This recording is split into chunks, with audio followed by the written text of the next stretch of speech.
everybody. I hope everybody has been enjoying the videos I've been uploading. I am coming to you today with a really awesome way to use watercolors on a different medium. I know we see them used a lot in, fondant and on buttercream and also like wafer paper, but I haven't seen it used on edible paper. And I did a little video on Periscope and I ended up making a cake and everybody really liked it, so I thought I would show you guys how I did it. So I have here an edible sheet of paper that I purchased from a company that I will link below, and as you can see it has a plastic backing. And what I did is I measured my cake already. For today's purposes, I'm going to be using a dummy cake. So I measured the height of the dummy cake and I put it on, measured it out, and I put the lines on the plastic backing so that when we're done I can cut it, okay? And here I have some edible colors. I haven't strained them yet. I will also link that recipe below, as I will also put like the colors that I'm using for this particular watercolor tutorial. So let's get started. Alright, so first things first, off to the side I have my watercolor and I have a cup of water so I can rinse out my paintbrushes. I'm going to be using some paintbrushes that I picked up from IKEA. They work really well, they're really soft, so that's what I am using today. I got like a 6-pack for, I don't know, it was like really cheap, like under $3 probably. And what I'm doing is I'm going ahead and kind of like dabbing random sections, not so much brushing like this. I really want to have the color thin in some areas, thick in others, and I like personally how that looks. You can choose to use it any way you see fit, whatever works for you. That's the great thing about this technique, is that you don't really need to be so worried about the perfection in it, because it's like in itself it's an amazing like look. You don't really need to be so perfect with it, right? It's just very organic. That was the word I was looking for. So it's just very organic, very relaxing. I don't know, I'm really in love with this right now. Alright, on to some pink. And don't forget, I will list the colors that I'm using for this particular tutorial in the description box below. So if you want to recreate these colors, you can. So see, I'm kind of just, big drops. It doesn't have to be anything but random. And I think it looks best this way, just very random.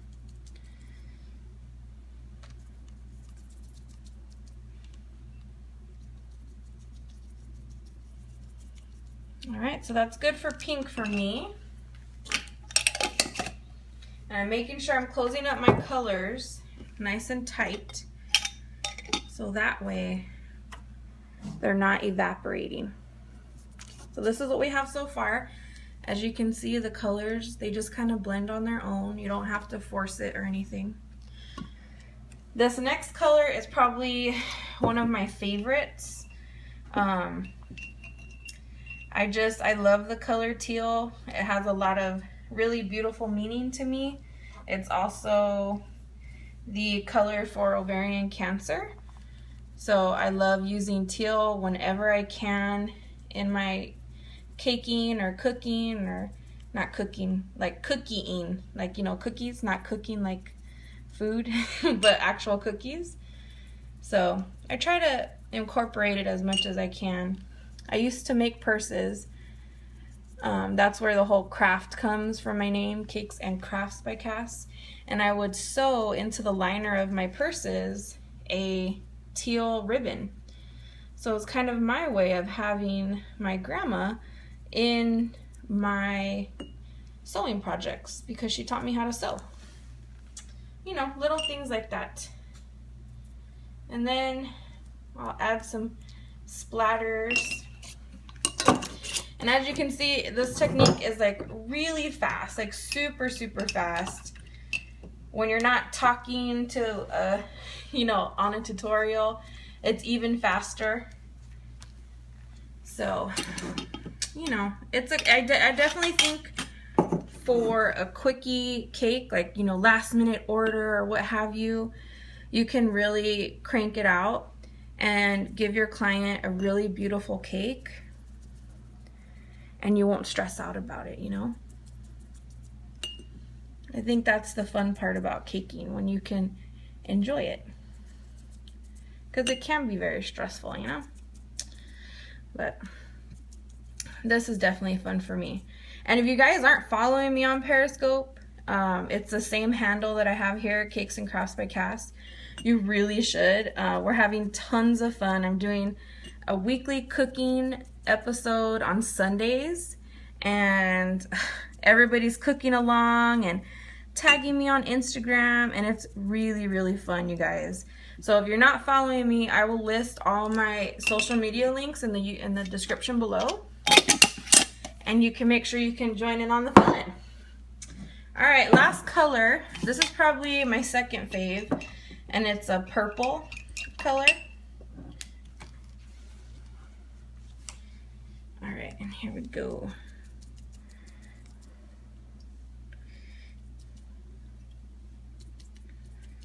So some of the colors, when they mix, they already kind of make a purple, but I like, you know, to just still add it.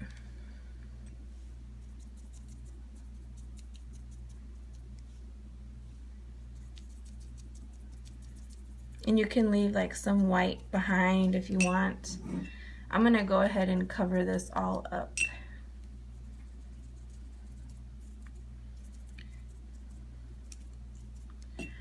All right. And if you want, you can even add some splatters into it. And it adds a really cool, beautiful look to it. Woo. All right.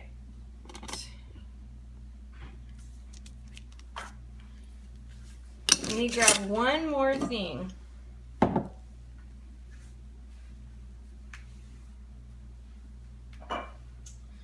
So what I have here is, it's an edible gold. I believe it's from Australia. I'm sure you guys have heard of it. It's called Rolcum. It's like a powder, and you dilute it with some alcohol, like vodka or grain alcohol. And I have it in a palette here, and the cool thing about it is that it will evaporate, but once it evaporates, you can just leave it in these little plastic easels. I don't know, whatever you call these things. And it'll just be there when you need it again. You just put more in. So I'm gonna go ahead and add some of that. All right, and that's that. Now let me go ahead and get the dummy so we can put this all together.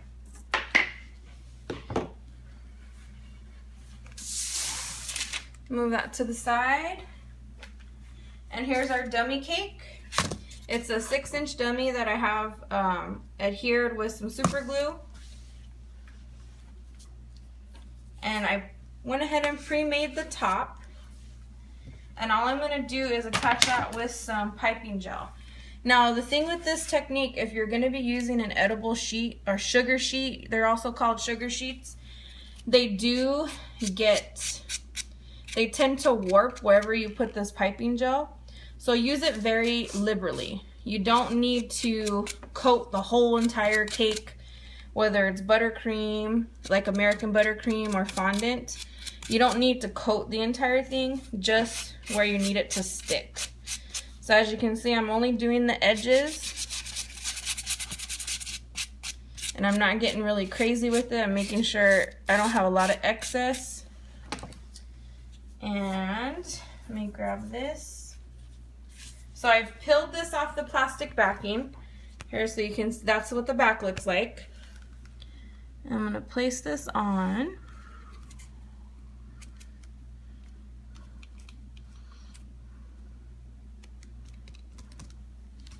All right. So that's the top. And while the bigger piece is drying, I wanted to show you guys what we could do with the extras.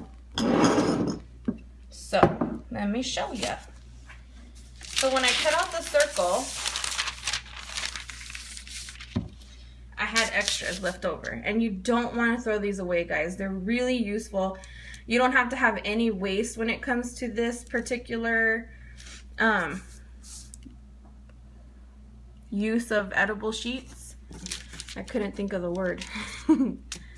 Okay, so what I did is I did these, and then the backing's off, so both sides are colored, and as you can see, they're still really flexible, right? What you can do is just take them in your hand, and you can kind of make like confetti almost. And in the picture that I'm gonna link at the end of this video, you're gonna be able to see it because I used it for the top of my buttercream cake that I use this particular technique in. So see how it just kind of makes really pretty, kind of like confetti. I really like how it looks. So you don't have to waste anything. You can use the entire edible sheet. You don't have to worry about just like doing one cake and like, oh my gosh, look at all those extra random pieces I have. So that's what I wanted to show you guys. And also, let me show you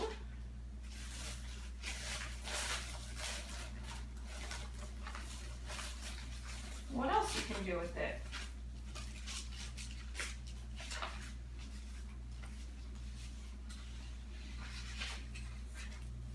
So what I did was this.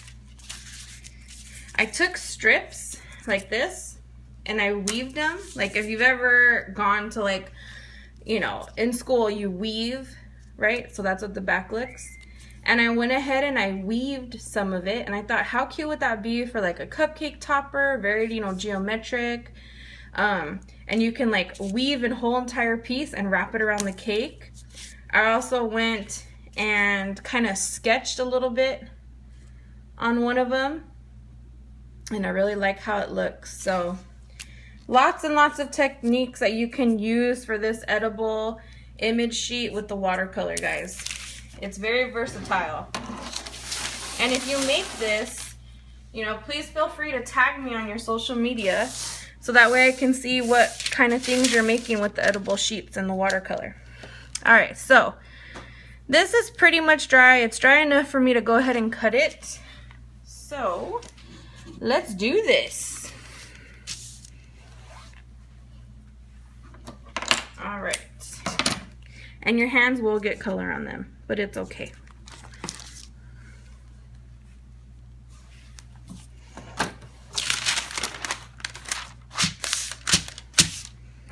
All right. So can you see the lines that I made? I'm just gonna take a regular old pair of scissors and I'm gonna cut following the line that I made as straight as I can.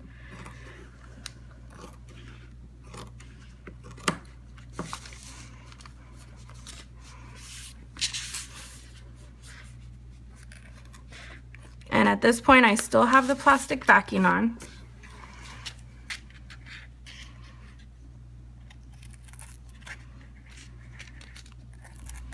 All right, and then just take that extra piece that's left over and you can make it into confetti. I went ahead and I put some piping gel along the base of our dummy cake, and Here we have, I took an X-Acto knife, I ran it along here to separate the plastic backing from our edible sheet.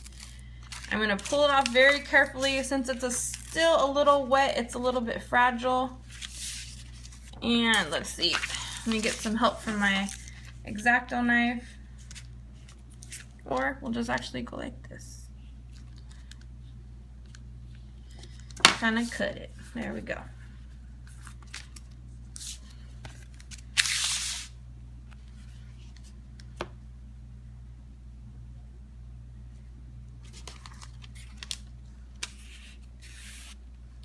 And like I said earlier, making sure that you only attach it where needed, so that way you don't get any of the wrinkling.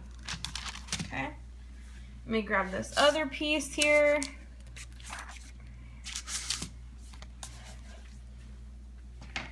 We'll attach this little section.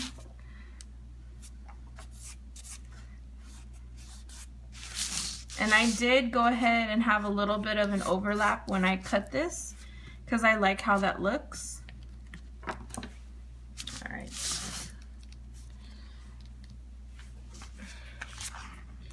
And you could just butt it up, or you can overlap it a little bit. See right there? Wrap it around the back.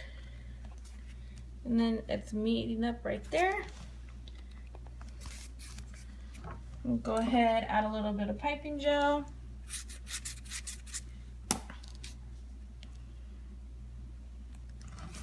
And even though it's torn, we can go ahead and take some piping gel, go over it, and there you go. It's like it wasn't even there. Okay? We'll attach this side.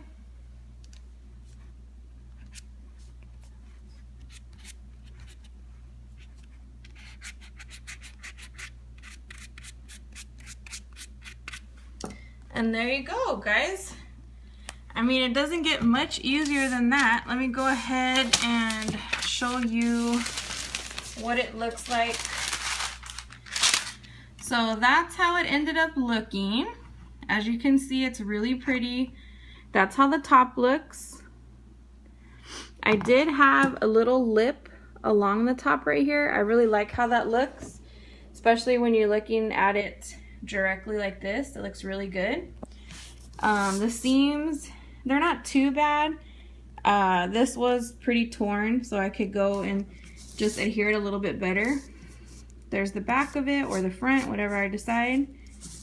And there's the other side. And here's what the top looks like. So that's how it turned out, guys. I hope you enjoyed watching this tutorial.